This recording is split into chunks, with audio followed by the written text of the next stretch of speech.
word na faithful ay katapatan sa pananalapi. Okay, ang stewardship ay ito po ay mabuting servant sana tayo, mabuting manager tayo, tagahawak lang tayo. So yun po. At ganun din, lahat ng sweldo, pera na binibigay ng Diyos sa'yo, hindi mo yan pera. Kundi ang mindset natin, pera ng Diyos. Kaya bakit? Kaya aalagaan ko. Okay? Binigyan ka ng bahay, bahay ng Diyos. Okay? Kaya aalagaan mo. 'Di ba? Binigyan ka ng anak, hindi mo pagmamay-ari ang mga anak mo, kundi bigay ng Diyos, pinaalaga niya sa iyo. Alagaan mo ang mga anak mo, anumang kahinaan ng anak mo, mahalin mo 'yan, 'di ba? So yun po, at anumang lahat ng meron tayo, no? Ano lang tayo, manager tayo, tagapag-alaga. Okay, steward lang tayo. Okay? Pero tingnan natin ito in a biblical perspective. Okay, sabi nga nila, maraming mga pastor takot magturo ng ganito. Kasi bakit? Marami kasing mga nangyari sa mga churches sa mga nakaraan, no? Maraming mga abuso, maraming mga ano talaga, maraming mga nangyaring hindi tama din, 'di ba? Pero siyempre, tandaan po natin ay meron pang tayo ay inaalagaan natin ito para gamitin tayo ng Diyos ng pangmatagalan, magamit natin yung mga resources na binibigay ng Diyos sa atin para alagaan natin ang pamilya, alagaan natin ang iglesia, alagaan natin ang mga kaluluwan darating. Okay, kaya faithful financial stewardship, yan po ang pamagat po natin ngayon. So isa-isahin po natin ngayon yan, sabi niya dyan, faithful financial stewardship, a biblical perspective. Unang-una, sabi niya dyan, sinabi ni Sister Janelle kanina, God owns everything. Lahat ng meron tayo sa Psalms 24 verse 1, lahat ng meron tayo ay pagmamay-ari ng Diyos. Kahit yung kuko mo, pagmamay-ari ng Diyos. Yung dulo ng buhok mo, balahibo mo, bigay ng Diyos yan. Walang nanggaling sa atin. Lahat tayo yung hininga natin, galing din sa Diyos. Kaya lahat din, kahit sa kapirahan natin, sino ang nagbigay ng lakas mo para makapagtrabaho ka? Ang Diyos. Sino ang nagbukas sa kumpanya na yan? Sino ang nagbukas sa Finland na yan para makapasok ka? Ang Diyos. Okay? Sino yung nagbukas sa company para makapagtrabaho ka? Ang Diyos. Walang nanggaling sa atin. Lahat ng meron tayo ay galing. Kaya sabi niya, God owns everything. Sa Deuteronomy 8 verse 18, sabi niya rito, but remember the Lord your God, for it is He who gives you the ability to produce wealth, and so confirms His covenant, which He swore to your ancestors at it is today. So napaka-importante na ito po pagkilala, 'di ba? Remember that the Lord your God, for it is He who gives you the ability. Binigyan ka kung nagninegosyo ka man, kung ano man yung ginagawa mo, nagninegosyo, binigyan ka ng abilidad ng Diyos to produce wealth. So hindi galing sa iyo, galing sa Diyos yung abilidad, yung talino, yung galing. Okay? Binigay ng Diyos 'yan kasi ay para pangalagaan mo, para makilala mo, para ma-remember mo. Kaya sana anumang progress, pagpapala na dumating sa atin, always go back, 'di ba? Lagi tayong bumababa at para kikilalanin natin ng Diyos ng lahat ng meron tayo ay bigay ng Panginoon. Yung talinong meron ka, yung galing mong kumanta, yung galing mong mag-usher, yung galing mong magturo, galing lahat yan sa Diyos. Walang nanggagaling sa atin. Kaya lang alagaan natin na huwag tayong maano sa Panginoon, huwag tayong lumihis. 'Di ba? Para pagka pinagpapala ka, lalo kang pagpalain. Hindi yung kung kailan ka pinagpapala, doon ka naman nawawala. 'Di ba? Sana ho, hindi sana tayo ganon, kundi pinagpagpapalain tayo, lalo tayong maglilingkod. Nagkakaedad na tayo, lalo kang maglilingkod. Maraming nagkakaedad doon pa nawawala sa Diyos. Sana ay huwag tayong maano sa ano yun, routine spiritual na paglakad. Kasi pag na-routine ka, magsasawa ka later. Okay? Pero kung nag-i-enjoy ka kasi relationship ang mini-maintain mo sa Panginoon, hindi religion, okay? Mag-i-enjoy ka later. So we are not owners, we are stewards, tagapangalaga, tagapangasiwa, manager sa other words. Kaya maging manager, binigyan ka ng asawa, alagaan mo 'yan. Okay? So kung hindi mo nagugustuhan yung subo niya, ituro mo yung tamang gusto mo na pagsubo, di ba? O hindi mo nagugustuhan yung damit mo, sabihin mo, mas maganda kung ganito ang damit mo. Ituro mo ng maayos kasi inaalagaan mo yan eh. Asawa mo yan, di ba? Alagaan natin. Yung anak natin, inaalagaan natin. Ganon din sa finances natin. Itinuturuan din tayo. Kung tinuturo namin ang grace, tinuturo din natin ang love, tinuturo din natin ang ano yun, correction, okay? So yun po, ganun balanse ang ano natin. So ngayon, sabi niya dyan, stewardship begins with recognizing God as the owner of everything. Kaya ko ini-emphasize ito para lahat ng mga meron tayo, always remember nang galing lahat sa Diyos yan. Kaya para hindi masyadong dikit yung blessing sa puso natin. Kasi money is the yan ang pinakamalapit sa puso ng tao. Okay, marami nang nawasak na pamilya dahil sa pera. Marami nang nawasak na magka-best friend dahil lang sa pera. Marami nang mga nagkahiwalay na mag-asawa dahil sa pera. Marami nang nawasak na magkakaibigan o magkakatropahan dahil lang sa pera. Kaya tayo naman na anak ng Diyos, sumunod din tayo sa gusto at alituntunin ng ating Panginoong Diyos. Number 2, sabi niya dyan, faithfulness is what counts. Sa Matthew 24, sandali.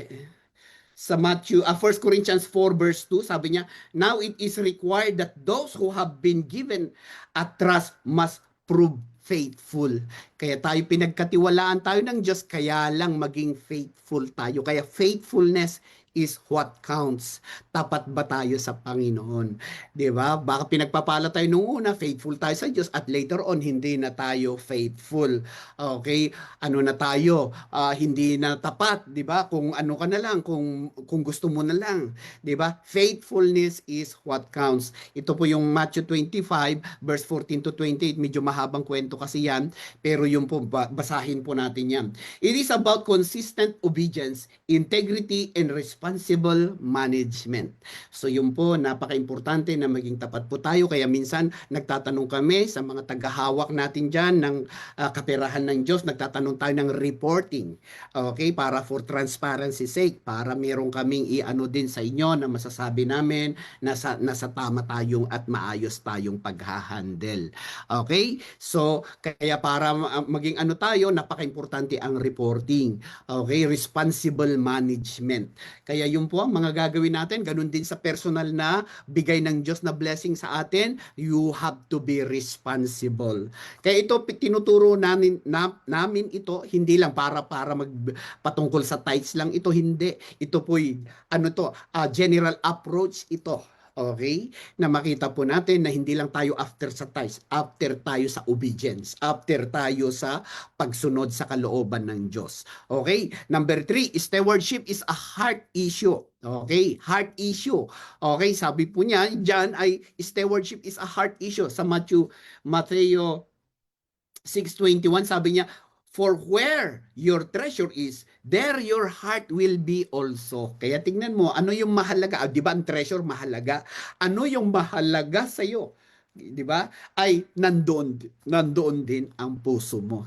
Di ba? Kaya mahalaga ang pera. Kaya lang kung hindi mo alam, mahalaga ang pera. Kaya lang tingnan mo, ang dami mong sasagasaan, magkapera ka lang. Ang dami mong tatapakan, ma-promote ka lang. Di ba? Ganun kasama pagka ang amo natin ay pera. Di ba? Masamang amo ang pera.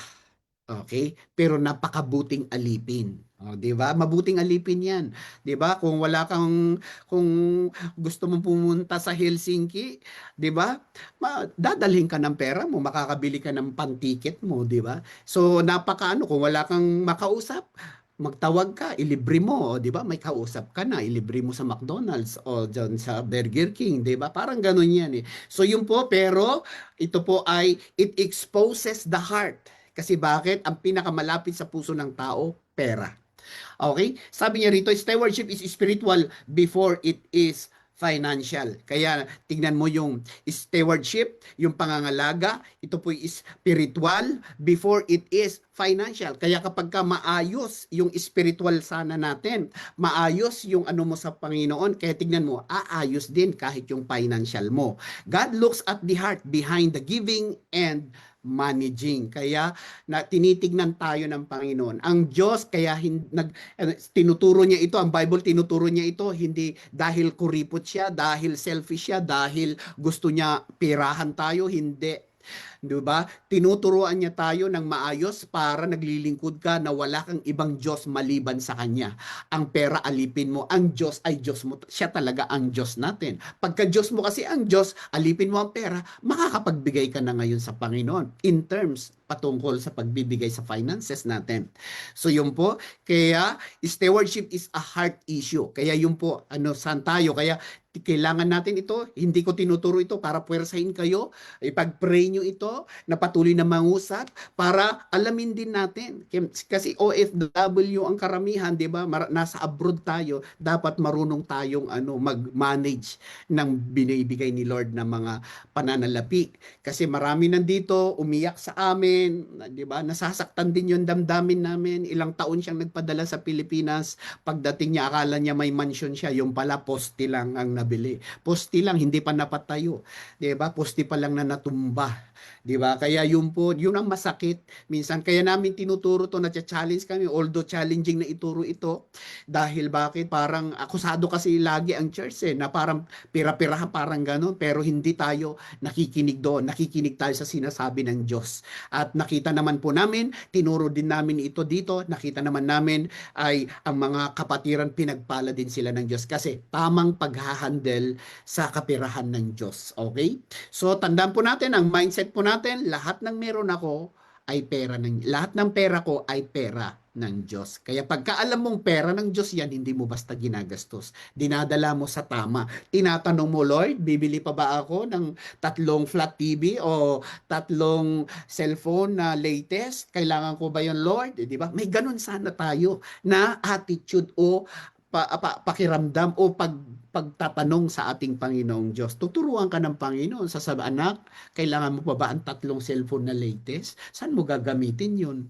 'Di ba? So yun po, tuturuan talaga tayo ng Panginoon. Kaya napaka-importante para pagka yung pinagpala tayo, hindi yung, pera ko to, walang pinagpawisan ko to pinaghirapan ko to, pastor. Wala kang paki dito, pera ko to. 'Di ba? Maraming mga ganun-ganun pa na attitude noon, pero salamat po sa Diyos sa mga sumunod, sila po'y pinagpala. Sila po'y umayos. Nakaalis sila sa sumpa ng finances. At ngayon, nakakasama sila sa mga misyon. Pinagpapala din ng mga trabaho nila. Nakakasama, marami din silang nagagawang service nila in the Lord. So yun po, napaka-importante po na lahat na meron tayong mindset ngayon na lahat ng pera ko ay pera ng Diyos. Steward lang po tayo. Okay? Healthy mindsets and habits. Okay. Your money mindset shape your decision. Kaya kailangan mag-develop tayo ng mga mindsets natin. Bakit tayo naghihirap? Because we have a poor mindset. Poor mindsets. Diba? Yung bang, yung kung nagkapera, yung one day millionaire. Alam ba ninyo yung one day millionaire? Nagkapera lang, wala na siyang iniisip. Wala na siyang pakialam sa mundo. Basta siya may pera. After that, naghihirap na naman. Okay. One day millionaire, and then one day na maababalik na naman sa poor na sitwasyon niya. Kaya tingnan natin to, unang-una sabi niya, your money mindset shape your decision. Sa Romans 12 verse 2, do not conform to the pattern of this world, but be transformed by the renewing of your mind. Then you will be able to test and approve what God's will is. His good, pleasing, and perfect will. So yun po, napaka-importante. Diba? Napakaganda na do not conform to the pattern of this world. Kailangan i-conform mo o matransform yung isip natin sa pattern ng Diyos para dumating ang pagpapala. Money issues are rare rarely about money. They're about mindset. The way you think about money determines how you manage it. Kaya tingnan nyo, the way you think about money determines how you manage it. Pero kung alam mo kasi ito na pera ng Diyos, hindi mo basta ginagasta. Okay? Hindi mo lang kung saan-saan mo ginagamit. Okay? Money issues are rarely about money. They're about mindset. Kaya yung mindset natin, kailangan mabago yung mindset natin pagdating, 'di ba? Pagdating sa kaperahan. Dahil bakit anak na tayo ng Diyos? Pakisabi sa katabi, anak ka na ni Lord. O, 'di ba? Sa kaliwa at sa kanan, anak ka na ni Lord. O sige, tinitingnan ko kayo kung sumusunod kayo. Hallelujah, Jesus. Kaya kailangan matransform yung mindset natin. Kaya hindi ko sinishare lang ito para mag-share ng patungkol sa pera. Sinishare ko ito para makakuha tayo ng principle. Okay? Alam ko naman marami pang mas magagaling dyan na komersyalista siguro, mas magaling pa siguro na mag-budget, pero tinitingnan natin ito in a biblical perspective kasi. Okay? Number 2, sabi niya, identify and break unhealthy beliefs. Okay? Identify mo unang-una saan ba yung loopholes mo at saan ba yung mga butas na dapat ma-repair. Kasi kung may balde ka, may butas-butas naman, gaano mo ilagay ang maraming tubig, 'di ba? Mawawala din 'yan, mauubos din 'yan. Okay, kasi bakit? May butas may sugat yung balde mo. Kaya hindi mo malalagyan ng marami, hindi nagre-retain yung tubig. Kasi bakit may butas? Kaya kailangan ma-repair at hindi mo alam ang i-repair, hindi alam ng doktor ang pagagalingin sa iyo kung hindi ito. Kaya nagtatanong ang doktor para pag magpa-check up ka sa doktor, nagtatanong yung doktor, saan ba ang masakit? Para bakit? Para ma-identify saan yung pain, saan yung masakit, para mabigyan ka ng tamang lunas. So, ganun din po sa kapirahan natin. Saan ba tayo yung loopholes natin? Saan ba yung butas ng Bakit parang ang bilis mawala ang pera? 'Di ba? Parang walang na-achieve, parang walang naubos lang tapos nawawala, 'di ba? Tapos wala lang, 'di ba? Trabaho ko lang trabaho, walang napupunta, walang saan napupunta. Kaya you have to identify and then break unhealthy habits. Okay, sabi niya diyan sa Matthew 6:24, sabi po niya diyan, sabi niya, no one can serve two masters. Either you will hate the one and love the other, or you will be devoted to the one and despise the other. You cannot serve both God and money. You cannot both serve God in money. Dapat isa lang ang Diyos natin. Alipin sana natin ang pera at Diyos ang Diyos natin. Siya ang Diyos ng buhay natin. Kaya makita natin dito, two masters. Ano yung mga natin? Okay, ano yung mga nakikita na natin ngayon? Kasi we have to be courageous enough, okay, magkaroon tayo ng tapang sa ating mga sarili, faith sa ating mga sarili na ma-distinguish talaga natin, aminin natin ito. Bulagsak tayo. 'Di ba? Pagka nasa mall ka, napapa-emosyon ka. Pagka nasa mall ka, nakita mo yung damit ng mannequin, 'di ba? Uy, kung isusuot ko ito, syempre mannequin 'yun 'di ba? Syempre, sexy yung mannequin, 'di ba? Talagang figure na figure talaga yung yung mannequin. Naku, pagka ako'y magsuot nito, 'di ba? So, instead na pambili mo ng ulam ninyo na ibili mo kasi napa-emosyon ka. Okay? Napa-emosyon ka. So, yun po ang nangyayari ay nabili mo yun. Later on, aawayin ka ng pamilya kasi walang ulam. Okay? Sasabihin mo, sabaw pa lang, ulam na. Naging sabaw lang ang ulam. 'Di ba? So, yun po. Kaya mag-aaway. 'Di ba? Kasi bakit? 'Di ba? Na pagka may nakikita kang ganun, naiemosyon ka. Kahit wala kang budget, binibili mo yung wala kang budget, 'di ba? Kaya tayo nagba-budget, kaya tayo mag-ano ng healthy mindset ngayon para naka-budget lahat.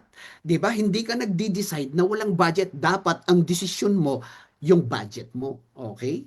Yun talaga kung pasok ba sa budget. Yung budget ang magdedesisyon, hindi yung emosyon. Kasi kung yung emosyon, magagandahan ka lahat 'Di ba? Wala namang pangit sa mall Magaganda lahat ang suot doon.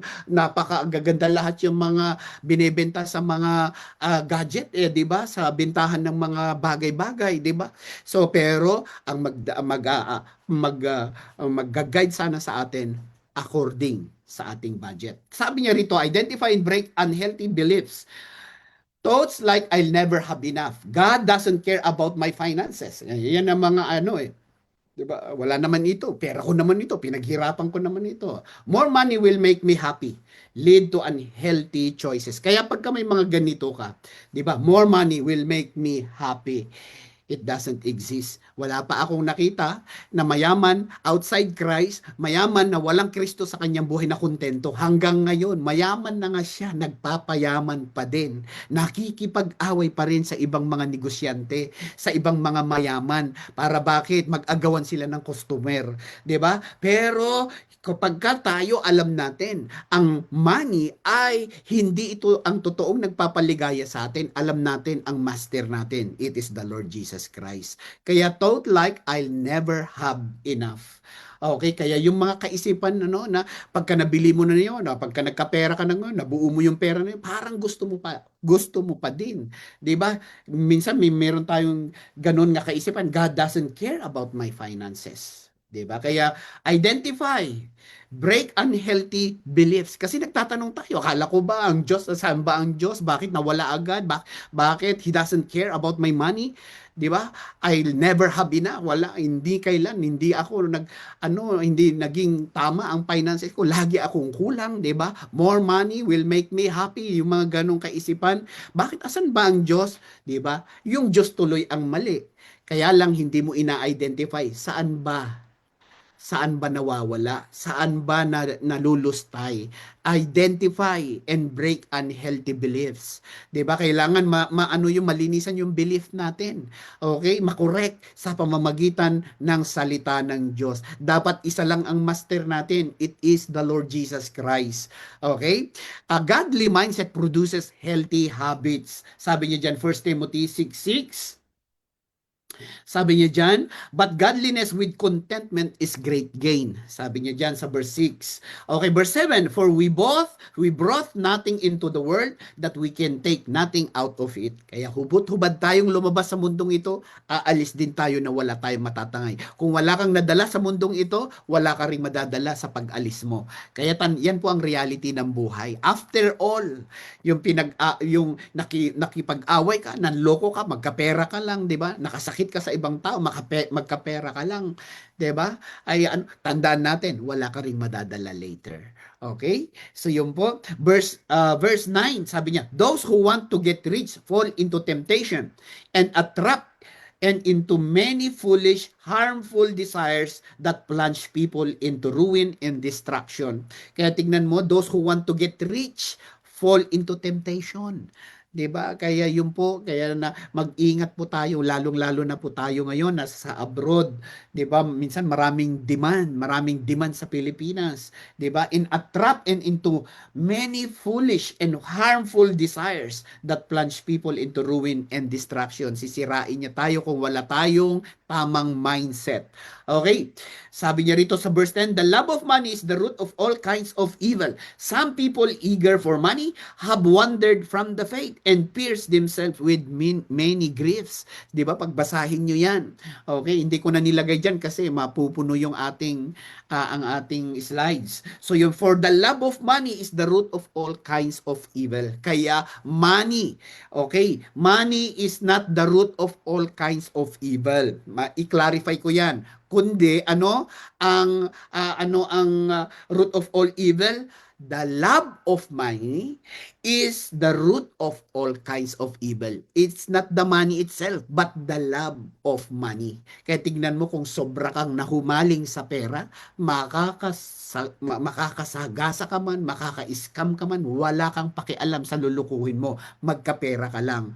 Kaya tignan mo yon. Kaya for the love, sa verse 10, 6 verse 10, for the love of money is a root of all kinds of evil. Kaya marami tayong nagagawang mali. Maraming nagbebenta ng peke, sabihin nila original. O, 'di ba? Maraming mga kaya mag-ingat po tayo. Nagtuturo din po kami para maturuan namin kayo, mag-ingat po tayo. Marami pong scammers sa mga panahon ngayon. Okay? Kaya godly mindset produces healthy habits. Kaya sabi niyo diyan, when your mind is renewed, habits follow. Consistent budgeting, saving, giving, planning, and avoiding impulsive decision. Kaya yung impulsive, ano yung impulsive? Yung napapa-emosyon ka. Yung ba parang nakokontrol ka minsan sa nakikita mo, impulsive decision. Kaya kahit wala ka sa katayuan, wala kang katayuan na tumulong, wala kang katayuan na bumili, wala ka sa posisyon na bumili sa damit na yon o sa flat TV na yun o whatever na gusto mong bilhin, impulsive decision. Okay? Kaya avoiding impulsive decision. Pinagpipray palagi. Dapat ang inuuna mo, budget. Okay, may budget ka. Nagsisave ka ba? Okay, may giving ka ba? Okay, ginagawa mo ba yung principle? May plano ka ba? Okay, at i-avoid natin yung impulsive decisions. Kaya a godly mindset produces healthy habits. Pakisabi nga sa katabi, amen ka ba doon? Okay, hallelujah. Sige, pakisabi. Okay, yun po, papunta na tayo dyan. Practical budgeting and planning. O, para maano naman kayo, mai-guide naman namin kayo kahit papaano, okay? Okay, alam ko marami, kung meron pang magaling, ako, basic lang ako, ano lang ako, ito lang, yung pinaka-simplest form ng pagbabudget lang, yan lang po ako. Okay, yun lang po ang ano ko, pero effective siya pagka tayo po'y consistent sa simple. I make it simple. Simple lang ang buhay talaga, simple lang. Mag-budget ka lang, mag-budget ka, di ba? Hindi yung pangarap lang na mag-budget hanggang ngayon hindi nagba-budget. Okay, practical budgeting and planning. Okay, kaya hindi lang tayo after na magbigay kayo sa church. After tayo na maayos ang principle, maayos ang pag-handle ninyo bilang anak ng Diyos. Kasi kung pinapakialaman nyo yung spiritual walk natin, yung financial walk natin, pinapakialaman din ng Diyos. Okay? So sabi niya, unang-una, planning is biblical. Proverbs 21 verse 5, sabi niya, the plans of the diligent lead to profit as surely as haste leads to poverty. Okay, the plans of the diligent lead to profit as surely as haste leads to poverty. Kaya pag mapusok tayo, walang kaplano-plano, ay pupunta tayo sa poverty, sabi niya. The plans of the diligent lead to profit. Kaya napakaganda, may plano tayo. Okay. So yun po ang iisa-isahin po natin later on. Okay? May plano, the plans of the diligent lead to profit. Kailangan may plano kayo. Okay, dapat may plano kayo sa pagbabudget, may roadmap for your resources. Ano 'yon? Ano yung ilan yung income mo, magkano yung income mo? Halimbawa, sumisweldo ka ng 1,000 euro. Okay? Pero ilan yung expenses mo? 'Di ba? Ikumpara mo lang 'yan. Income, expenses. 'Yun lang naman 'yan eh. Dalawa lang 'yun. Hindi mo na kailangan i-complicate eh. 'Di ba? Ano yung income mo? 'Yun yung income mo, 1,000 euro. Okay? So yun po. Pagka may 1,000 euro ka, saan mo gagamitin to? Dapat may plano. Ito, 500 para sa bahay. O, di ba? Nakaplano siya. Nakaano siya. Sabi niya rito, Jesus said to count the cost before building. A budget is simply a plan, a roadmap for your resources. Hindi tayo nagbabudget para maging maramot tayo. Hindi pagtitipid ang pagbabudget. Ang pagbabudget, ibig sabihin, alam mo kung saan nagpupunta ang pera mo. Kaya mga mister or mga misis, hindi kayo mag-aaway sa, naubos na yung perang binigay ko sa'yo. O, di ba? Pero kung may plan ka, pero kung may listahan ka, may resibo ka, yan o. O, di ba? Hindi mo na awayin, papakita, resibo, o ito yung mga binili natin, ito yung lahat ng ano. O, authority, ano ang authority? Papel. Yung papel lang ang katapat niyan. Hindi mo kailangan nag-uusap kayo ng grabing singilan, di ba? Kapag ka nawawalan na yung pera. Pagka may plano, okay, o ito, tignan mo to lahat, ito lahat yung napuntahan ng pera natin. O, tahimik lahat. Okay? Kaya kami kay Pastor Julie, papakita namin, ay ito, pastor, o pastora, okay, tatahimik, ganun ba? Na-remind lang ako, di ba? So, walang, bawas ang pag-aaway. Okay, marami kayong maiwasang gulo pagka may plano. Pakisabi, marami tayong maiwasang gulo pag may plano. O wag mong sabihin sa katabi mo, sabihin mo sa sarili mo. 'Di ba? Marami akong maiiwasang gulo pag may plano. Okay? So yun po sa budget. Kaya kailangan ituro natin ito. Okay? Number 2, meron tayong 10-10-80 principle sa Malakay 3 verse 10. Okay? Ano yung Malakay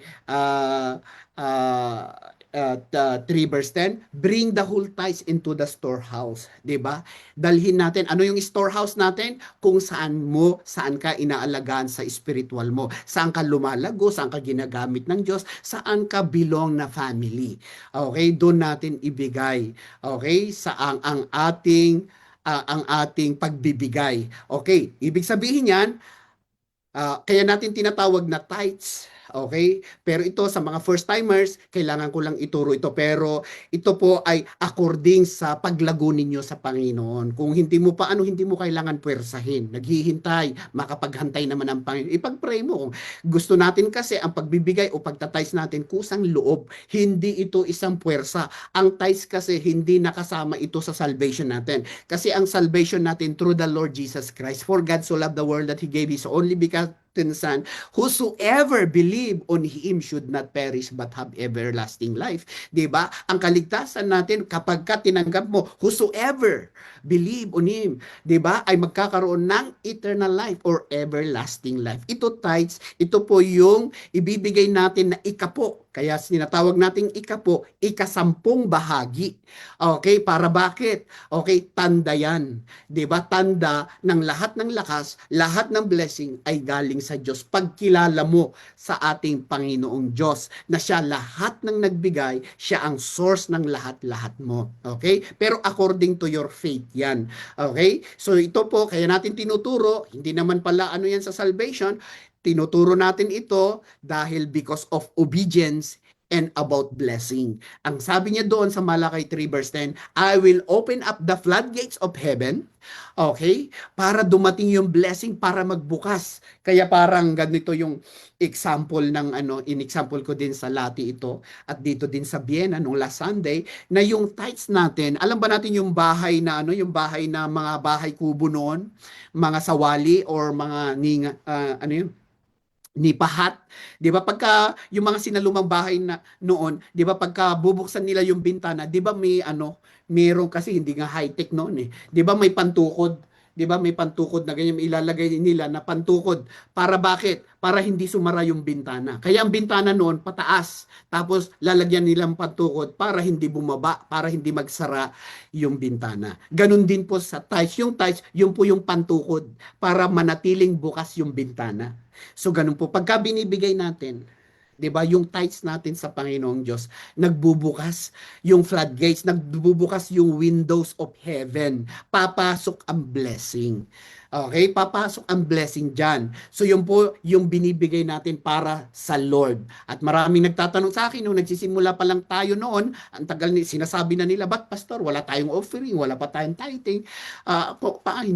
Hindi man natin gagawin naman. Huwag muna, sandali, pag-pray muna natin. Kaya gusto ko lang, kaya ko sinasabi to, hindi tayo after sa pera kasi. After tayo sa transformation ng buhay ng tao. After tayo sa pagbabago.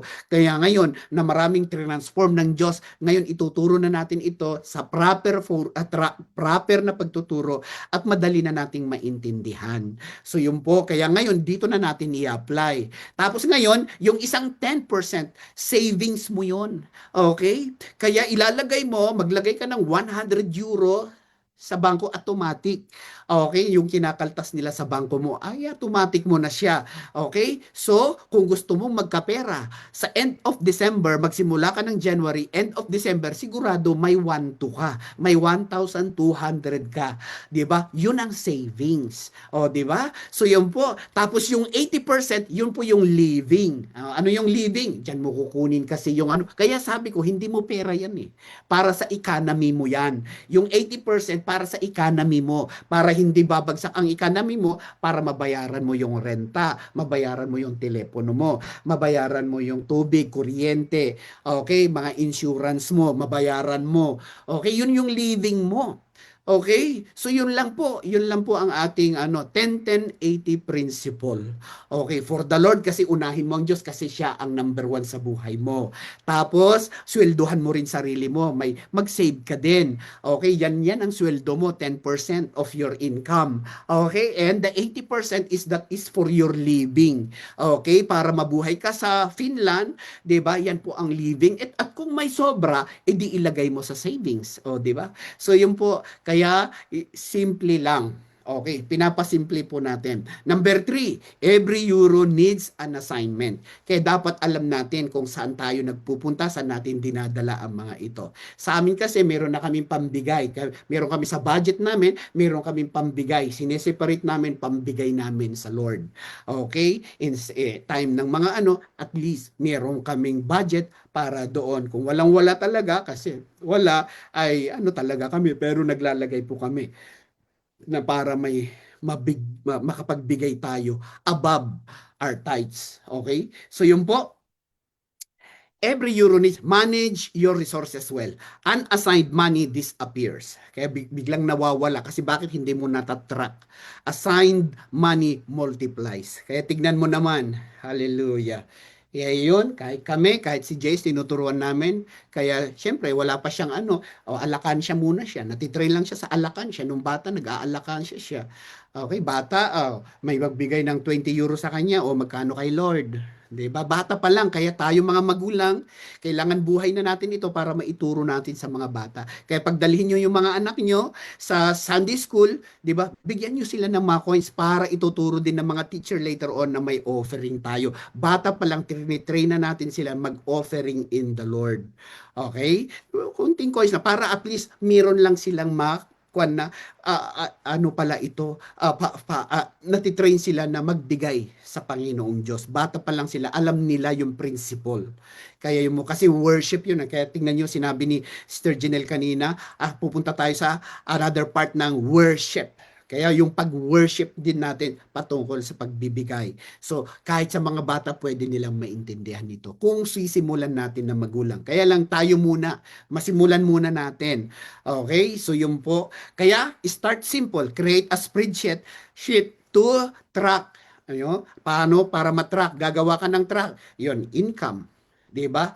Expenses. Ganun lang naman. Tapos i-monitor mo. Sumusobra ba ako? Kung hindi, huwag kang mabuhay doon sa, anong tawag nito?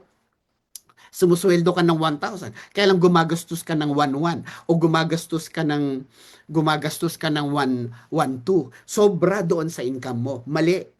Okay? Dapat nakapaloob ka lang, yun lang ang kaya ng buhay mo. Limitado ka kasi limitado yung income. Yung pray natin na may-increase, may promote ka sa work para bakit? Or bigyan ka ng extra part-time ng Diyos. Di ba?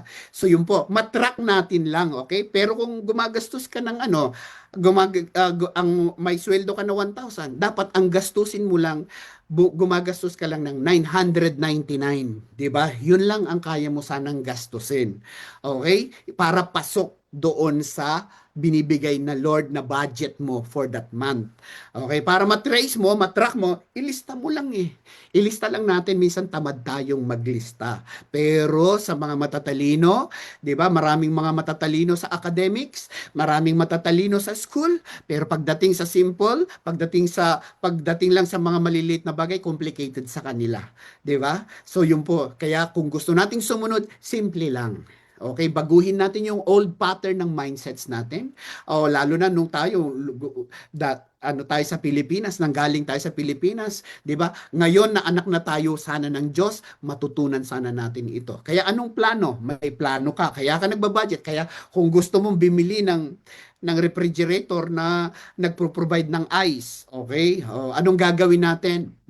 Magplano ka. Okay, bawasan ko ito para meron akong konting maipon sa time ng November, makakabili ako ng refrigerator. Hindi yung kukunin mo yung refrigerator tapos tataas yung interest, 'di ba? Tumataas pa yung pressure ng refrigerator. So yun po, kaya napaka-importante po ang pagbabudget. Hindi po tayo pala utang kundi para nagsisave sana tayo. Save. Ini-encourage natin ang savings. Bilang anak ng Diyos, yan po ang ini-encourage natin. Dini-discourage natin yung puro utang tayo. Okay, yung puro utang, pag birthday, pang utang, pag uwi, puro utang. Di ba? Mga kapatid, I'm saying for the word, I'm sorry for the word, no? Kaya lang kailangan lang nating ituro. Okay, ito, without any form of condemnation. Sana ito po para matuto tayo. Kung makuha mo ito, napakaganda. Makuha mo ito, safe tayo palagi. Napaka-safe natin. Kung hindi mo kaya tumulong ngayon, tumulong ka lang yung abot kaya mo. Okay? Kasi minsan gusto natin ang Pilipino, ang galing tumulong. Kaya lang ang problema sa Pilipino, saan siya kukuha ng pantulong, 'di ba? Kaya ituturo ang iba, ano yung gawin niyo, ganun ang Pilipino. Kaya maganda, tinuturuan namin kayo para tayo po pagdating ng may pangangailangan, may pantulong tayo. Kasi bakit? Nag-iipon tayo. Okay? So yun po, ito po ang example lang ito. Okay, example lang po yan. Makikita natin dyan, income. Okay, ano yung income mo? Salary. Others, ano yung others? Siguro baka may part-time ka pa, may kinita ka, ano, idagdag mo lang. So ngayon, kumikita ka, sa end ng month mo, meron kang 2,050. Okay, yung 2,050 para sa Lord, ibigay mo yung para sa Lord, ibigay mo yung para sa rent, para sa electricity, para sa ano. Total hanggang sa ano ang ginastos mo, pasok ka sa budget mo na 2,000. Ginastos mo 1,875, 1,875. Meron ka pang natira na 175. O, 'di ba? Meron ka pang natitira, ilalagay mo sa emergency. 'Di ba? Meron kang emergency fund. Ilalagay mo, ibig sabihin yung pang-emergency lang talaga siya. Okay? So yun po, ganun sa example lang ito. Para magkaroon lang tayo ng papaano gawin. No, hindi ako expert sa mga ganitong bagay. Simple lang ito. Pinapasimplify ko lang po para maintindihan lang natin. Magkaroon lang tayo ng track, magkaroon tayo ng idea kung ikaw ay 1,000 ang sweldo mo o ikaw ay 500. Okay, alam mo sana, 'di ba, yung gagawin mo. Okay? Kaya hindi ka pwedeng tumulong ng 600, 'di ba? May mag-aano sa iyo, ay wala akong budget, 'di ba? Lagi yung budget ang nagde-decide, hindi yung pakiramdam, hindi yung feelings. Okay? So yun po. Kaya makita natin, ina-apply din natin yan sa church. Okay? Next. Okay, para paliwanag, breaking free from debt. Okay, ito po, tinuturo po din natin ito. Breaking free from debt, a road to financial freedom. The rich rule over the poor, and the borrower is slave to the lender. Proverbs 22 verse 7. Let no debt remain outstanding except the continuing debt to love one another. So yun po, kaya let no debt remain. Okay? Sana lahat ng pagkakautang bumabayad tayo. Okay? Hindi mo lang basta binapabayaan. Kung nagkautang ka, magbayad ka. Yan. Kaya sa church, hindi rin natin ini-encourage, okay, na mag-utang tayo, mag-utangan tayo dito. Di ba? Kundi mag-save po tayo. Okay? Sapat na yan na mabuhay tayo sa bigay ng Diyos. Pwede, i-budget mo lang. Okay, debt burdens us spiritually and practically. Bakit ito? Yung ruler ay magiging slave kasi sa borrower, 'di ba? And the borrower is slave to the lender. Maraming ganyan sa atin, sa bansa natin, dahil nagkautang kung kahit minumura na lang, kahit inaano na lang kung anong sinasabi, 'di ba? Kasi nagkautang eh. Tayo na nga lang, nagkautang lang ng loob eh. 'Di ba? Hindi ka na makahindi kahit ayaw mo kasi bakit? May utang na loob ka.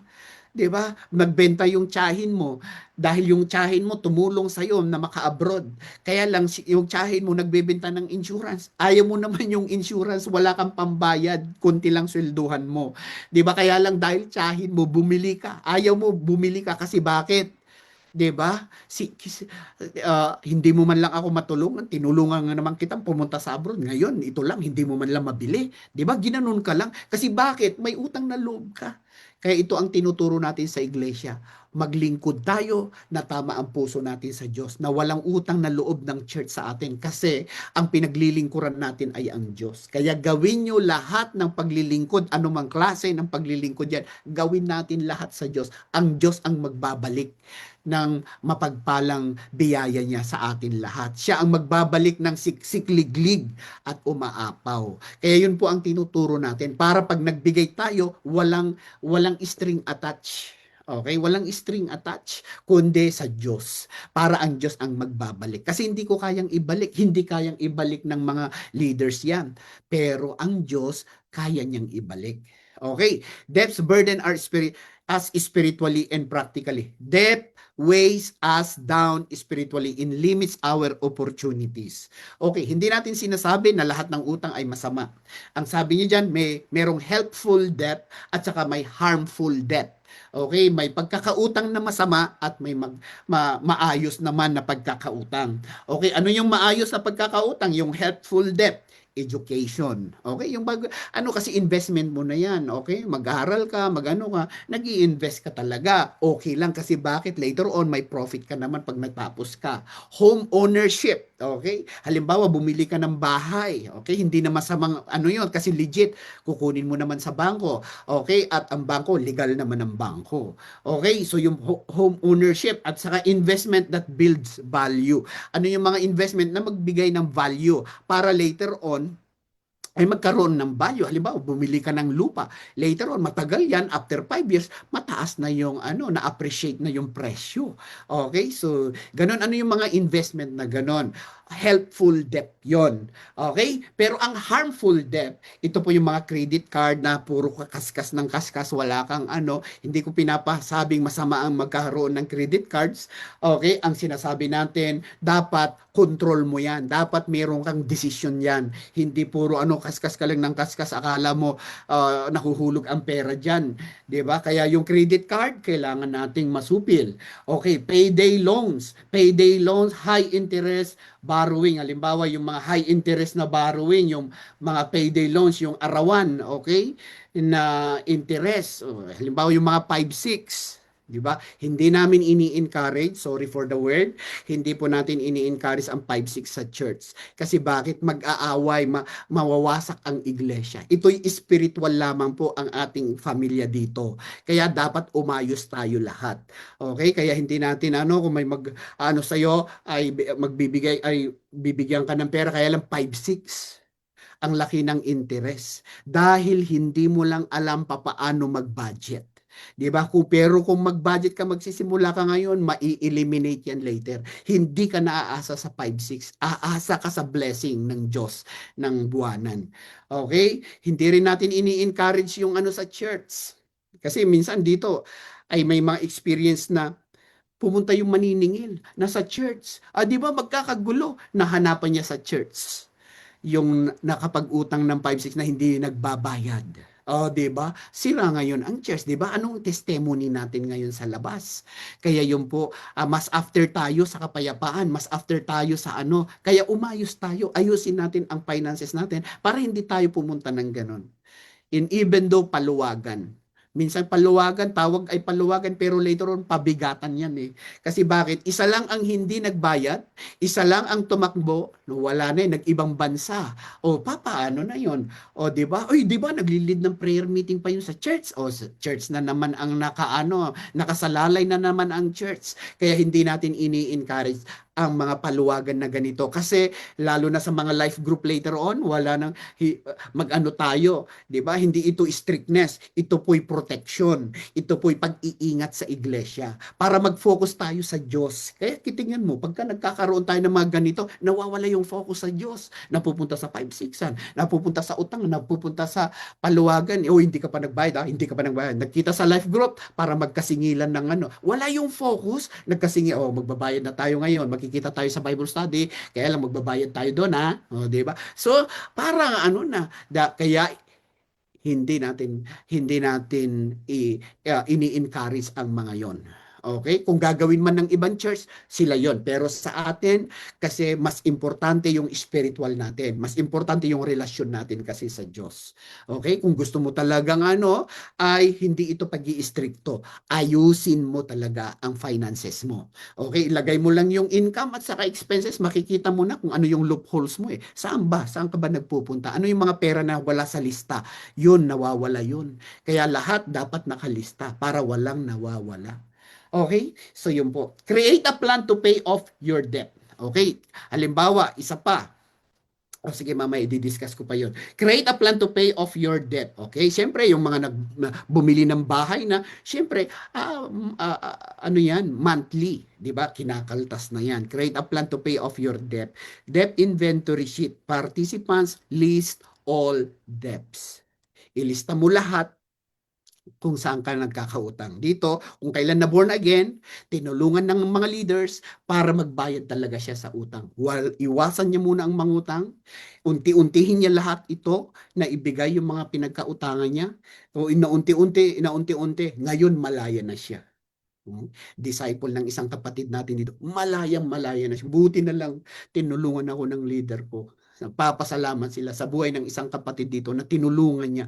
Para, siyempre, kinurek niya, ni-rebuke niya, inano niya talaga. At ito naman, naging obedient naman siya. Ngayon, malaya siya. Dati utangero talaga ito, pero ngayon utangero sugalero pa. Pero ngayon dahil na nakatanggap sa Panginoon, nabago lahat ito. Ngayon kahit nag-iisa, siya po'y single dad siya. Pero ano na siya sa Panginoon, nakasuko na ang kanyang buhay sa Panginoon. Nag-i-enjoy, hindi na naghahanap ng asawa, hindi na naghahanap ng uutangan, kundi hinahanap na niya ang presensya ng Diyos. Kaya tingnan mo, maayos na, nababayaran na niya yung inuupahan niyang apartment niya, tapos yung maliit na dalaga niya ay kasama niya, sumalaya, maligaya na siya sa Panginoon. Buti na lang, nagpapasalamat. Kaya tingnan niyo, pag sumunod tayo sa Panginoon at nakapagbibigay pa sa church. Hindi ko mo na nagtatice tayo ay hindi na magpapabaya na tayong magbabudget. Nagbibigay tayo ng tithes and offering natin, kaya lang nagbabudget tayo. Para, kasi minsan marami, nagtatice naman ako, pastor, kaya ako naghihikahos. Hindi ka nagbabudget. For sure, hindi ka nagbabudget. Kaya kailangan alamin mo lahat ng labas at pasok ng lahat ng blessing sa'yo. So para makita na yun, matrack natin. Kaya ngayon, kung may sa mga pwede kayong magpatulong. Dito, open kami na para ituro na, dito ka masyado kang magastos dito. Okay, kasi Pilipino, maano sa tulungan, 'di ba? Tumutulong siya kaya lang naghihirap naman siya. Paano ka makatulong? Ang unang-unang tulungan mo sarili mo. Okay, dapat may savings ka. Para pagdating ng tulong, limitado. Kung ano lang yung nakalagay sa pantulong na nasa ano mo, yun lang. Hindi ko kayang bayaran lang yan, hindi ko kayang tulungan lahat ito lang ang kaya kong maitulong. Ang kaya mong itulong yung nasa posisyon mo, okay? Yung kaya mong hindi ka lalampas doon sa wala ka sa posisyon. Okay, palubog. Maganda naman yung puso mo. Tutulong, kaya lang lulubog naman ang buhay mo. Kaya dapat balanse tayo. Ano lang yung kaya nating itulong, yun lang ang kaya. Yun ang authority natin. Yun ang pwede nating ibigay sa mga nangangailangan kung gusto mo talagang tumulong. Okay? So ayusin natin mga kapatid. Create a plan to pay off your debt. Meron na kayo namang ginagawa. Okay? Kaya lahat ng mga utang ay dapat bayaran. Tapos kung nabayaran mo na, ayusin mo na. Huwag ka na muling magkakautang para hindi ka alipin. Okay? Ng utang. Sorry for the word na utang. Kailangan ko lang banggitin kasi nagtuturo po tayo. Ito for general consumption naman po ito para sa atin lahat, including myself. Habang prinipreach ko ito, prinipreach ko din sa sarili ko. Bago ko i-preach ito, chinek ko rin ang buhay ko. Marami din na-correct sa buhay ko. Di ba? Marami din kaming na anuhan noon. Kaya lesson learned ngayon. Kaya never na. Ayaw ko na.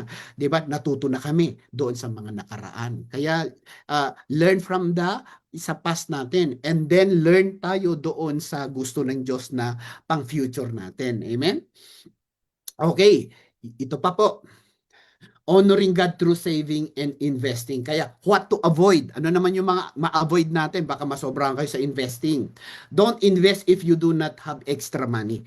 Kaya huwag ka munang mag-invest sa mga bagay-bagay na mapag-investan mo kung wala kang extra money. Dapat ang i-invest mo, ano yung kaya mong limutin. Okay? Pag mawala man yon, o nilagay mo sa stocks, okay? Mawala man yon, okay lang sa'yo kasi extra money mo yun eh. Di ba? Huwag mong i-invest yung pangrenta mo. Hindi yan sugal. Okay? Hindi mo i-invest yung pangkuryente mo o pang tubig mo. Bayaran mo ang tubig at kung may extra ka, yun ang kung ipag-pray mo yung legit, no? Tama na pag-i-invest. Avoid investment you don't understand. Kaya wag tayo mga kapatid, 'Di ba? Marami na ring naluko dito sa Austria noon. Kaya kasi bakit? Sa dami ng paiba-ibang approach nila, paano mang-scam ng tao. Avoid investment you don't understand. Kaya wag kayong basta maglalagay ng pera sa mga bagay na hindi nyo naiintindihan. Number three, don't join unregistered or unlicensed companies. Okay? Matandaan po natin yan ha. Huwag kayong basta maglalagay ng investment niyo sa unregistered. Dapat check upin nyo yan kung lisensyado ba talaga yun ng company. Okay? Kami po inaano din yung ganyan. 'Di ba? Kasi bakit? Siyempre yung tiwala mo minsan sa tao, akala mo Kristiyano siya, 'di ba? May tiwala ka kasi minsan eh. Pero ngayon hindi na sa tiwala sa tao. Tignan mo yung legalities, tignan mo yung talagang legit. Okay, four, avoid sending money to personal accounts. Okay, ma-avoid natin yung sending money to personal accounts. Halimbawa yung ganon, ganito. Meron kaming kakilala, kaibigan dito sa Vienna. 'Di ba? May nag-send sa kanya na nanalo siya ng loto. Okay, through email. Okay, at sabi ng ano, tinawagan nila ito, may number eh. Tatawagan mo yung number. Nung tinawagan, mag-send ka ng money para pang ano namin, pang anong tawag nito? Pang process. 'Di ba? Mag-send ka ng 2,000 euro para i-process namin to, para i-send namin ito kasi nanalo ka ng milyon na loto. Okay, baka meron kayong nakakarinig na ganyan, nakaka-receive kayo ng email nyo, scam ang mga yan kapatid. Lalo na hindi ka nagtataya naman, di ba? Kasi anak ka na ng Diyos. Okay, so avoid money. Sabi niya, mag-send ka sa personal accounts. Okay, pagka sinend mo, ay naku po, yun, dali ka. Mamaya wala na lahat. Hindi mo na makontak. Eh, nasa ibang bansa. Paano mo habulin yun nasa ibang bansa? Kaya avoid sending money to personal accounts. Number five, avoid apps that requires daily tasks or button pressing to earn. Kaya yun po, yung mga avoid apps. Okay, pagka may mga apps na inaano mo lang, ipipress mo lang para mag-earn, kikita ka. Delikado yan, kapatid. Okay, naano din kami dyan. Lesson learned kami dyan, mga kapatid. Akala nyo ba? Kaya namin nasasabi ang mga ito kasi natuto lang din kami. Okay, pero ayaw naming masaktan kayo bago kayo matuto. Hayaan nyo na kaming nasaktan, matuto na kayo sa amin. Hindi nyo kailangan masaktan bago matuto kasi. Kaya ganun ang naging ano namin, hard way. So, mas hard ang pagtuturo sa amin. Kaya ngayon, mag-ingat tayo, mapagmatsyag tayo. Number 6, never invest out of pressure. Okay, pagka ano, wag kang mag-i-invest. Oh, ito na kasi last na ito. Mabibili na lahat ng mga subdivision dito. Ito na lang. Ikaw na lang. Para sa iyo, especially for you. Pag na-miss mo ito, bibilhin na ng naka-next na nakapila. 'Di ba? Wag kang mag-invest sa may pressure. Okay, pagka na-pressure ka. Okay, Ponzi scheme, guarantee high returns. Okay, yan yung Ponzi scheme. Mga scams yan. Guarantee, ito, in next month, madodoble ang pera mo. Saan ka nakakita ng negosyo na madodoble ng pera in 1 month time? 'Di ba? Yun na nga lang magnegosyo, it takes time yan bago maano ang pera nila eh. So saan ka nakakita? Ponzi scheme yan. With little or no risk but uses new investors money to pay earlier investors. Kaya yun po, kaya minsan lalo na yung mga nauna, 'di ba? Mananalo yung mga nauna, yung mga susunod, yun ang mga nagbayad sa mga tinanggap ng mga nauna. Kaya pagka nawawala na sila, ma-off na yung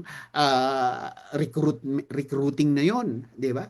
Number 8, pyramid, no? You pay to join. Alam mo yon, yung mag-register kayo, magbigay kayo ng 200 euro para ma-register kayo. O isipin mo yun, ilan ang nag-register and earn by recruiting, okay? Para i-recruit kita. Kaya tingnan mo, apektado ang church. Ang i-recruit pa nila yung nasa church, taga-life group. So mag-ingat tayo para hindi mapunta sa kung away-away na lang, gulo-gulo na lang ang life group. At later on, maging masama ang church. Kasi bakit nangyari doon sa Bible study? Kaya mag-ingat po tayo. Kaya magsabi kayo sa akin, mag-report kayo sa akin, para bakit? Kasi bakit ang Bible study? For our spiritual growth. Yun po ang ano natin. Walang halong iba. Okay? At hindi po pwede yung mga nagbebenta-benta ng ano yung tawag nito, nagbebenta ng lalabas sa mga Bible study, magbebenta ng anong tawag yung kaldero na yun, napakamahal yung kaldero na yun eh. Yung anong tawag doon? Yung parang sabi, ba't ang mahal? Kasi parang sasarap daw pagka yun ang paglulutuhan mo, healthy, tapos sasarap pa. Naku po, alam mo, kahit simple lang ang kaldero mo, kung talagang alam mo ang maggisa-gisa, masasarap din talaga kahit simple lang na kaldero. 'Di ba? Kaya I'm not hindi ko inaatake yung mga nagbebenta. Wala naman silang masamang kaya lang nagugulo minsan ang iglesia kasi doon nila inaano sa Bible study. At kung meron kang mga personal na gawin mong personal. Huwag mong isama sa time ng Bible study, huwag mong sama sa So para maingat, lagi nating iniingatan ang iglesia. Kaya natin sinasabi ito para walang gulo in the future, para tuloy-tuloy tayo sa vision. Hindi tayo na traffic sa vision, sa away, sa pastor, kinuha niya pastor. Oh, sa unang-una nagsabi na ako. Kaya ito pag kami mga may mga ganito, masasabi nila sa amin. Hindi sila magchichismis, magsasabi sila kasi iniingatan nila ang church. Kaya pagka ops, sasabihin ko, kapatid, meron ka bang binebentang ganito? Siyempre, iingatan natin ang church para hindi kaya diyan nga nagalit si Kristo, 'di ba? Saan nagalit si Kristo? Ginawa yung templo ng panalanginan, yung templo ng panambahan, ginawang palengke, ginawang money changer, ginawang palengke. Kaya naging kampon ng mga magnanakaw, sabi niya diyan. Minsan lang na nagalit si Jesus. Saan? Nung naagaw yung prayer, nung naagaw yung worshipan, nung naagaw yung prayeran, napalitan ng palengke. 'Di ba? Maraming transaction doon. Kaya tingnan nyo kung magkakaroon ng transaction, dinala yung lahat ng kaldero. 'Di ba? Ay, ano naman ito ng church? Sa akala nila inano namin para magbenta sila, hindi. Kaya malaman nyo na ngayon pa lang ay pag kami magbebenta ay hindi prinopromote ng church. So yun po. Kaya mag-ingat po tayo mga kapatid. Kaya honoring God through saving in investing. Kaya hindi po ito, i-avoid natin ang mga ito. Mga paluwagan, anuhin natin yan. Okay, hindi natin sinasabing masama, pero nag-iingat tayo. Kaya hindi natin ini-involve ang mga life group. Pastor, magkakapatid naman kami, gawin yung private. Okay, at huwag niyong pag-usapan at huwag kayong magsama ng iba. Okay, kaya kanya-kanyang desisyon yan. Desisyon niyo yan, kayo, kasi magkakapatid kayo, okay lang. Magkaunsihan man, magkakapatid pa din kayo. Pero dito kasi, ang pastor ang sisingit at sisingit para payapain, para pag-anuhin, 'di ba? At many times na ganyan na ako. Kaya ako ganito magsalita, hindi dahil nagsususpitsa ako sa inyo. Napakabuti ng puso ng bawat isa sa inyo. At alam ko po, generous giving, generous giver ang mga taga-Finland. Para maingatan natin yung ganyang ugali, yung ganyang attitude, maging generous ang church sa tama. Okay, kaya natin sinasabi ito hindi dahil nagsususpitsa kami na mga ganyan-ganyan kayo, hindi. Sinasabi natin ito kasi ganon nag-ingat ang Diyos sa kanyang iglesia. Mas matimbang ang sheep kay Kristo kasi He is the great shepherd at mas matimbang sa kanya ang isa na kaluluwa, ang isang tupa na mawawala sa mga ganitong walang may kapabayaan. Kaya pagdating sa perahan, minsan kasi ang Pilipino nawawala sa sariling pananampalataya, nawawala sa relasyon, nagkaroon na ano lang ng pera, opportunity, parang nawawala na. Kung kailan pinagpapala, doon pa nawawala. 'Di ba? So yun po, kaya maging tayo, sinasabi namin ito po yung heart natin as a church para maiwasan natin ang marami pang gulo. Hindi natin maiwasan ang gulo. Pero sana itong mga ganito na maano naman natin. Amen? Okay, next. Honoring God through saving and investing in the house of wise are stores of choice, food, and oil sa Proverbs 21 verse 20. Okay, so sabi niya dyan sa unang-una, saving is not lack of faith. Hindi yung ang pagsisave kasi, umalis yung isip natin, ang pagsisave kasi ay lack of faith, kakulangan ng pananampalataya. Ang gusto kasi natin, pagka kailangan natin ng pera, Lord, by faith, ibaba mo. Lord, by faith, ibagsak mo ang 1 million kasi kailangan ko ang 1 million ngayon. Yung gusto natin bigla, 'di ba? Sabi ng Diyos, nagbukas ang langit. To, saluhin mo. Isang sakong barya, puro brown. Okay? Saluhin mo. Di pag sinalo mo 'yon, may 1 million ka nga, kaya lang patay ka naman pagka sumagot ang Diyos yung biglaan, di ba? Saving is not lack of faith, it's wisdom. Okay, God calls us to be prepared. Okay? Sa tayo po, kaya kailangan preparado po tayo. Kasi hindi tayo yung church na ano na lang, kung ano-ano na lang pinapapasok natin sa church. Iniingatan natin ang church. Kasi bakit ayaw natin mapasok ng kalaban? Kaya ganyan din kayo mga SOD leaders, ang ating mga leaders later on na matitrain pa, ganyan tayo magmalasakit ng iglesia. Okay? Hindi tayo magpapabaya. Okay? Kundi, itinuturo natin, ito ang spirit natin para ang church generous siya, para ang church ay generous siya. Okay? So saving is not lack of faith. Okay? It's wisdom. It's a preparation. Number two, build an emergency fund. Proverbs 6 verse 6 to 8. Go to the ant. It stores its provision in summer. Sabi niya, go to the ant, the sluggard. Considered its ways to be wise. 7, verse 7, it has no commander, no overseer or ruler. Tingnan mo ang mga ants. Kaya yan ang nakita ko. Kayong mga taga-Finland, ants kayo. Mga langgam. Okay. Kaya sabi niya, kahit wala kayong mga, sabi niya rito, no commander, no overseer, no ruler. Pero nagpapatuloy kayo. Yun sana ang gusto nating magpatuloy na spirit dyan sa Finland. Okay? Malayo man kami, pero obedient kayo. Malayo man kami, pero masisipag kayo. Malayo man kami, pero may nagpapaluap sa inyo. Malayo man kami, pero andun yung kasigasigan ng bawat isa. Kaya hindi kayo po nakuha nyo yung principle ng ants, yung langgam, 'di ba? Ang langgam, 'di ba? Tingnan mo sa summer, makita mo ang mga langgam, walang nakatambay na langgam, walang nakadikwatro, saan kaya ako kukuha ng pagkain? Walang nakaganon. Hindi na pagka nakakita siya ng pagkain, sabi niya, mga langgam, dito kayo, yo, 'di ba? Tatawagin niyo yung mga kasama niya, doon ang tinapay. Minsan yung napakalaking tinapay naglalakad. Kasi bakit? Sama-sama lahat sila. Ngayon, nilalagay nila yung mga lola natin sa Pilipinas noon, 'di ba? Para walang makapasok na langgam, nilalagay nila sa banyera, nilalagay sila sa planggana, okay, nilalagay nila sa tapayan. Tapos ipatong nila yung yung tinapay sa sa may tubig para hindi makapasok ang langgam. Pero yung mga langgam natutong lumangoy. Luwa, langoy pa rin. Dito tayo, langoy, may pagkain. Kaya yung tubig nilalangoy na rin lang langgam. Sana ganun tayo sa pananampalataya sa Panginoon. Dito tayo sa bahay ni may prayer meeting. O, 'di ba? Hindi tayo focus kung saan-saan tayo nagpupunta. Kaya build an emergency fund. Bakit natin inaano sa ants ito? Kasi ang ants pag summer nag-iipon sila ng pagkain. Okay, nag-iipon sila ng pagkain. Pag winter, nandun lang sila sa coral nila. Nandun sila sa kingdom nila. 'Di ba? Nagpapalampas ng winter pero kumpletos ricados sila. Kaya build an emergency fund. Ano yung emergency fund?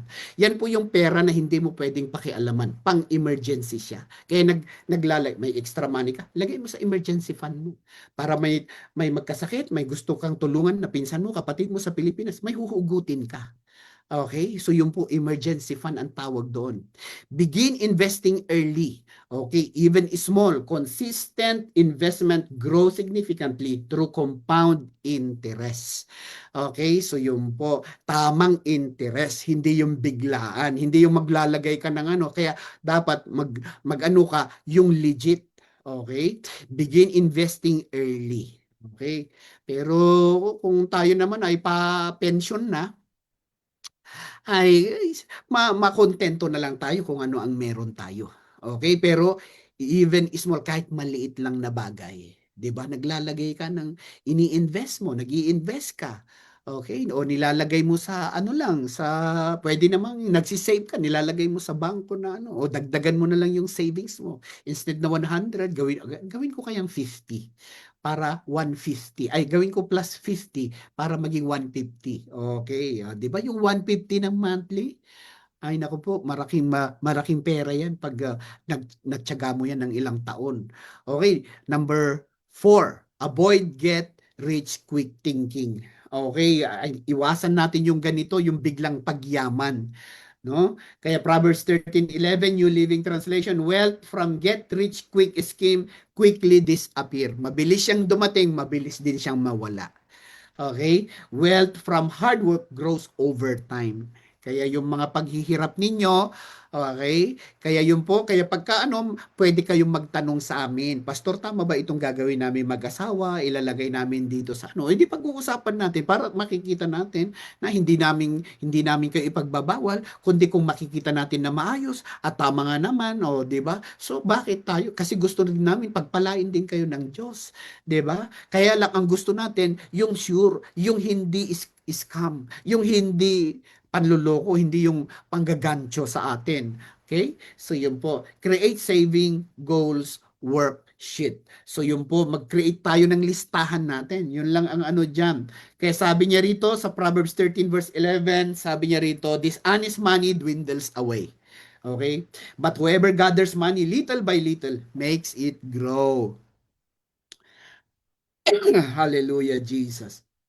Kaya yan po, yan po ang ating pag-aaral, no, na sana sinasabi namin ito na according to your faith. Okay? Sa pagbibigay sa Panginoon para ma-maintain yung generous giving. Siyempre, later on kasi siyempre marami tayong kailangan diyan sa church. Halimbawa magkaroon later on ng pastor, o 'di ba?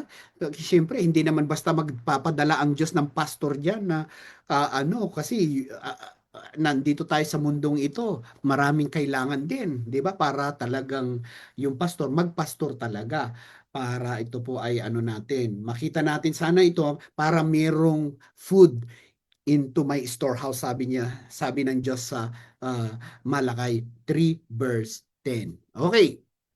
Last picture na po natin. Extravagant generosity leads to kingdom impact. Para mangyari yung vision natin, okay? Kasi kung walang pera, 'di ba? Paano ako kung walang pera? Paano ako makapunta diyan? Hindi naman pwedeng katulad sa amin, sa lugar namin, puro garden lahat doon. Nagbebenta mga farmer ang karamihan, 'di ba? Nagbebenta sila ng repolyo, nagbebenta sila ng patatas. So, kasi kung Kristiyano ka, paano ka namang makapunta sa city kung hindi ka magbabayad, 'di ba? Hindi mo nang pwedeng ito yung 10 repolyo, pamasahe ko 'yan. Nako, kawawa naman yung driver, pabubuhatin pa natin. Okay? Ganun din sa atin. Sa ayaw at sa gusto natin, practicality, kailangan natin ang pera, pero sa tama. Okay? So extravagant generosity leads to kingdom impact. Para mangyari yung impact ng Diyos. Kaya tingnan mo, nagkaroon ng impact. Hindi natin inintay muna yung pera, magkapera ang church. Hindi, wala pang pera ang church. Tayo-tayo pa lang. Hindi pa tayo kumukuha ng mga offering noon dati. Pero nagkaroon na tayo ng impact. Okay? Through the grace, by the grace of God at sa buhay ng bawat individual. Okay? Na nagkaroon ng pananampalataya sa Panginoon. Sabi niya rito sa 2 Corinthians 6, okay, 2 Corinthians 9 verse 6, remember this, whoever sows sparingly will also reap sparingly, and whoever sows generously will also reap generously. Each of you, verse 7, each of you should give what you have decided in your heart. Kaya ang pagbibigay na desisyonan mo, ito tinuturo ko lang, messenger lang ako, pero you have your own decision. Ikaw ang magdi-decide yung ibibigay mo sa Panginoong Diyos. Okay? Each of you should give what you have decided in your heart to give. Not reluctantly or under compulsion, for God's loves a cheerful giver. Yun po ang mahal ng Diyos, yung cheerful giver tayo. Na maano tayong magbigay. Okay, palasamba tayo pagdating sa pagbibigay. Kasi giving is worship. Okay, lagi nating nililiwanag lagi ng service lead natin na yan ang every Sunday. Verse 8, and God is able to bless you abundantly. Pangako naman ng Diyos, God will bless you abundantly. So that in all things at all times, having all that you need, you will abound in every good work. So yun po, kaya pagpapalain tayo ng Diyos sa lahat, okay, ng ginagawa natin na mabuti para sa Panginoon. Acts 20 verse 35, giving by working hard. Okay, it's more blessed to give than to receive. Kaya sa kingdom ng Diyos, giver talaga tayo. Hindi lang yung receiver. O paano naman ako, naghihirap ako, paano ako, 'di ba? Kaya napaka-importante. Pastor, ang dami ko kasing tinutulungan sa Pilipinas, kaya ako ganito. O 'di ba? So yung first and foremost na number one na pangsamba mo sa Panginoon, 'di ba? Napapabayaan kasi bakit? Hindi mo inaayos ang budget mo. Okay? Kung sa pagtulong, dapat may limitado ka rin sa pagtulong. Kasi bakit? May limitasyon ang sweldo mo. Okay? Binigyan tayo ng Diyos ng 8 oras para magtrabaho. Yan po ang binigay niya sa katawan natin for 8 oras. Okay, yung iba 12 kasi nurse sila, pero mahaba naman yung pahinga nila. Pero yung 8 oras, normal na 8 oras, 'di ba? Meron tayong 24 hours. O saan mo ginagamit yung 8 hours na isa? Tapos meron pang 8 hours na another. 'Di ba? Saan mo ba ginagamit 'yun? Meron tayo pare-parehas tayo na may 24 hours. Yung 8 hours pantulog mo. Okay? Yung mga ang dami mong gagawin, 'di ba? Marami tayong pwedeng mapaggamitan ng 24 hours. Pero sana po tayo po ay gawin natin, no? May tamang pagmamanage sa time din natin para makapagbigay tayo sa kingdom ng Diyos.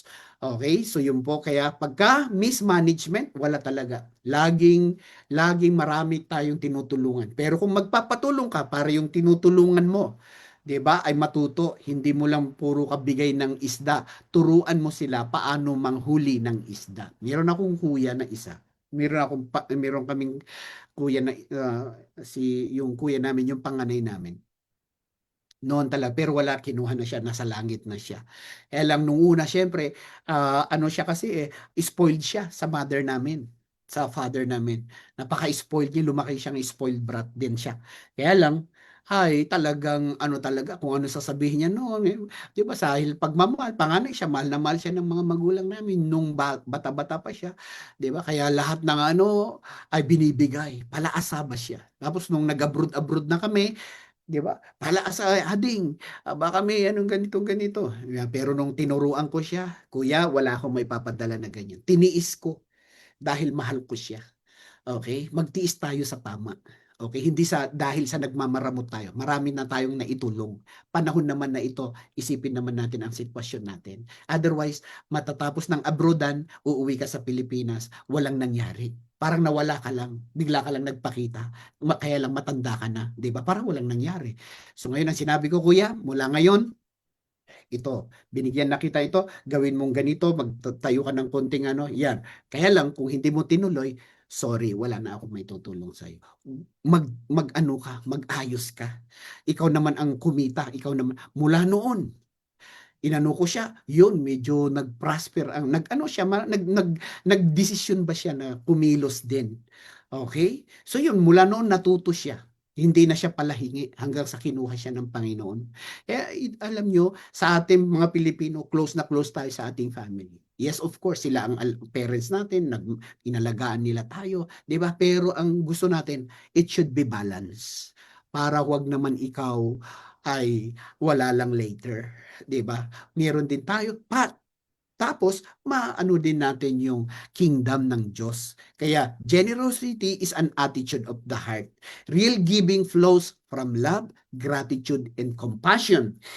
It's who we become in Christ. Kaya yun po, real giving flows from love. Kaya sinasabi ko ito na makuha nyo ito out of love. Touch ito ng Diyos. Conviction ito ng Diyos sa inyo. Kaya I'm not saying na puwersahin ko kayo. I'm saying na hindi ko sinasabi na to pressure anybody, but ito po makuha natin dahil mahal ko ang Diyos. Dahil thankful ako sa lahat ng binigay niya sa akin. At dahil compassionate ang Diyos sa akin, hindi niya ako pinabayan, pinagpala niya ako. 'Di ba? At later on, nahuhubog tayo into Christ likeness. Kaya yun po ang generosity is an attitude. Kaya tayo po magbigay sa Panginoon out of love. Okay? So number 2, faithful giving of tithes and offering. Tithes, 'di ba? 10%. Honor the Lord your God, sabi niya sa Proverbs Proverbs 3:9. Honor the Lord with your wealth, with the first fruit of all your crops. Okay? So yun po. Kaya sabi niya sa Malakay 3:10, subukan nyo, test me in this. and I will open up the floodgates of heaven. Kaya doon lang sinabi ng Diyos na i-test natin siya. Don't test the Lord sa kanyang kapangyarihan, sa kanyang kabaitan. Ang sabi niya, test me in giving. So yun po. Kaya para sa Panginoon, honor the Lord with your wealth.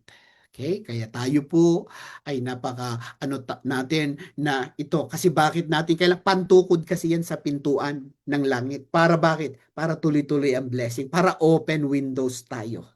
Okay? Offering, any giving beyond the tithes. Okay, yan po, above the tithes yung offering natin, yung bibigay natin ng Sunday, kung meron kang ibigay mo, above the tithes. Okay, so yun po. Kaya, 10% for the Lord, 10% sa sarili mo, savings mo yon para for sure, at the end of the year, may nasave ka.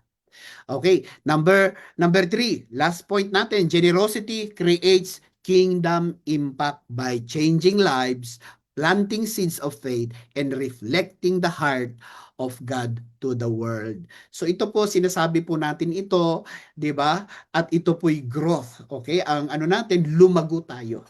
Okay? Kung offering pa lang ang kaya mo, mangarap ka, Lord God, na lumakas din yung faith ko na makakaya ko, o God, yung tithing. O, di ba? Kasi the more na sumusunod ka, the more na lumalago ka, the more din na pagpapalain tayo. Yung nakasalalay sa pagsunod po natin. Okay? Sa ating mga first-timers, mahal po namin kayo sa Diyos. Huwag kayong maobliga. Ito po, huwag kayong maobliga. Hindi namin kayo inuobliga. Okay, tayo namang mga matagal-tagal na sa Panginoon, ipag-pray nyo ito na mangusap ang Diyos sa inyo. Diba? Para yung blessing. Ito po, matagal na po naming buhay kay Pastora Julie. Diba? Kung titingnan namin, yung sweldo lang ni Pastora Julie, kasi 25 hours lang dahil sa physical na condition niya. Diba? Nagkasakit siya ng so bawal magtrabaho ng kaya minsan pagka sumasakay sa mga kotse, laging kailangan yung hangin tama kasi madali siyang mahilo. Kaya lang tinitiis namin ang lahat kahit nagmi-mission kami minsan, pero tinitiis niya yun, niya, kaya pinapakiramdaman ko siya palagi, 'di ba? Pero dahil sa pagbibigay, nakita namin ang protection ng Diyos, nakita namin yung pag-iingat po ng Diyos sa amin sa paglalakbay. Minsan lang kami, yung kami na rin ang magbabayad ng mga pamasahe namin. Makapag-mission lang kami. Yung iba, yung pamasahe ko minsan binabalik ko dito sa Vienna. Okay? Binabalik na Vienna. Kaya lang nakakaano pagka ano pa ako doon sa dami ng tinutulungan. Kaya minsan sinusolo din namin, hindi na namin nire-refund. Pero nagkulang ba kami? Hindi. Nakita namin yung provision ng Diyos. Nakita namin yung anak namin, na-win namin ang anak namin for the glory of God. Diba? Kaya tayo po, hindi tayo mawawalan pagka tayo po ay sumunod sa kalooban ng Diyos sa pamamagitan ng mga financial natin. Kaya nakita din namin yung kalusugan ni Pastora Julie, nakita namin na sustain niya yun. Diba? Kasi bakit? Yung nakita namin yung katapatan sa Panginoong Diyos, sa pagbibigay. Maraming balik, hindi lang pera ang balik niyan. Kalusugan, minsan yung sitwasyon, minsan maano ka sa airport, ma-check ako sa airport minsan, pero bakit may pabor? Meron ako, sabi ko lang nagtatrabaho ako sa BCC. Sabi ng pulis kasi na-check yung mga maleta ko papunta dito sa Austria, na-check ako sa Vienna Airport. Sabi ng pulis, dito ka. Sabi niya, why? Sabi ko ganyan. Uh, uh, Sinita niya yung mga luggage ko. Bakit ano ba trabaho mo? Sabi niya sa akin. I'm working at BCC. Sabi ko, oh really? Yes, okay. Clinose na nila lahat yung mga maleta ko. Oh, sige, go, go, go, go. So, pinaalis ako. May favor. Pagkatapat ka talaga sa Panginoon, maraming balik ito. Kaya tayo, sana hindi tayo masyak lang ng ganito. May tama naman tayong paghahandle. Meron tagahawak dyan. Wala kaming hinahawakan. Nandyan ang ating mga tresurero. Meron tagahawak. May bangko na po tayo. Approve na po. Pwede nang mag-bank transfer. Pakikuha na lang po yung number kay Sister Jessica dyan.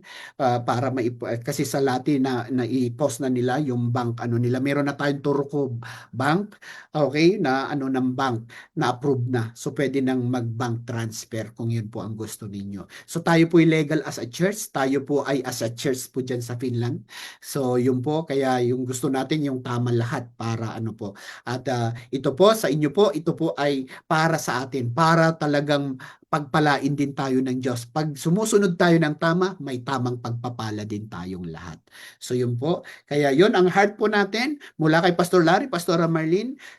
Sila po ay blessed sa ginagawa po ng Diyos sa ating dito po sa buong Finland. Maraming salamat po sa inyong lahat sa katapatan ninyo at nawa po ay patuloy na lumago ito sa puso natin. Challenge your faith. Okay? Totoo na maraming mga naglukong pastor. Totoo na maraming pero sabihin ko naman hindi po lahat.